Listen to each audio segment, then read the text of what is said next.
Hello everyone. Today let us look at some of the properties of auto-covariance function. Before that, let us first define what an auto-covariance function is. Let x of t be a stationary time series.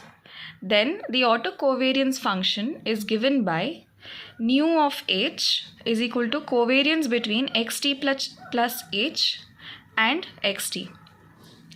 So the first property is the autocovariance function nu of 0 is equal to covariance of xt and xt is equal to covariance of xt plus h and xt plus h is equal to variance of xt.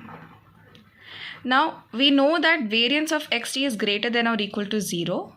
Hence the autocovariance function when the parameter is 0 also becomes greater than or equal to 0. Second property, the autocovariance function nu of h is equal to covariance between xt plus h and xt, and we know that rho of h is equal to nu of h by nu of 0. We have already proved that nu of 0 is greater than or equal to 0, so this fraction holds. This implies modulus of nu of h by nu of 0 is lesser than or equal to 1 since rho of h is lesser than or equal to 1.